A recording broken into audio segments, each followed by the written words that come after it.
पण खरंच तुमचं जेव्हा लग्न झालं तेव्हा त्यांना राजकारणाबद्दल फारसं माहिती नव्हतं. तुमची इच्छा, तुमचं स्वप्न, तुम्ही कुठंपर्यंत जाल आणि कुठंपर्यंत जावं असं होतं त्यावेळेला? तुम्ही खरं म्हणजे हा प्रश्न विचारता, हा प्रश्न संयुक्तिक आहे.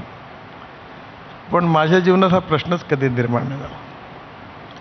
कुठे जायचं आहे याचं कधी ॲम्बिशन समोर नव्हती. गेलं पाहिजे याचा आग्रह नव्हता. आणि म्हणून ते गाणं होतं ना, मैं तो चला जिधर चले रस्ता, मुझे क्या पता कहा मेरी मंजिल, तसंच होतं. आणि आजही पण माझ्या लाईफमध्ये मला खरोखर मी नशीबवान आहे. मी आज विमानाने दिल्लीवर आलो, जेवलो आणि झोपलो. 3 तास झोपलो मी. 5:45 उठलो आणि मला इतकी शांत झोप लागते की मला काहीच आठवत नाही. आणि मी नशीबवान आहे की मला कुठलंही टेन्शन नसतं, कुठलीही चिंता नसते, काय होईल याची काहीच नसतं.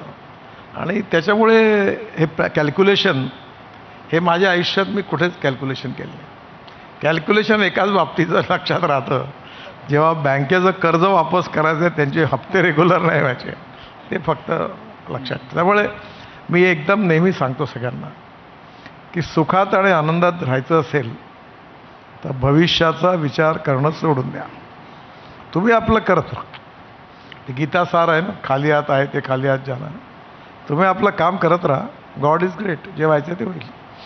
पण तुम्हाला राजकारणाच्या बद्दल काही माहिती नव्हतं, पण नितीनजींच्या बद्दल पूर्ण विश्वास होता की आता 41 वर्षांनंतर सांगायला हरकत नाही. हो, पूर्ण विश्वास होता. राजकारण म्हणजे काय माहिती नव्हतं, पण मी पण लग्नाच्या आधी विवेकानंद केंद्राचं सामाजिक काम केलं होतं. पण समाजामध्ये काम करण्याची इच्छा होती, ते करत होती. राजकारण नव्हतं माहिती. पण कधीतरी जेव्हा इलेक्शनला उभे राहिले त्यावेळेला मला वाटतं पहिल्यांदा तर म्हणजे पराभव स्वीकारावा लागला.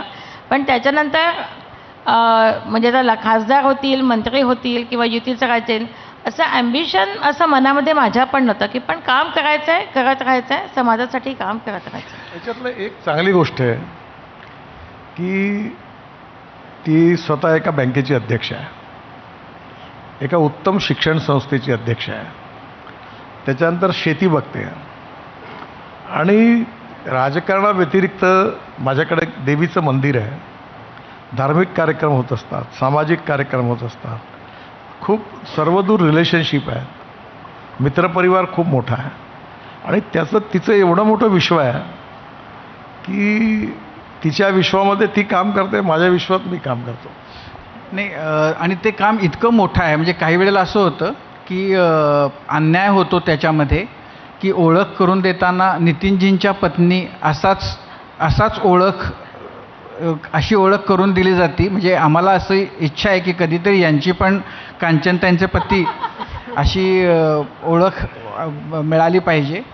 पण तुम्ही खूप वेगळा मार्ग शोधलात स्वतःसाठी. म्हणजे तुम्ही बँका, शिक्षण संस्थांच्या बरोबरीनं शेतीचे जे प्रयोग केलेत, तर हा मार्ग चोखाळावा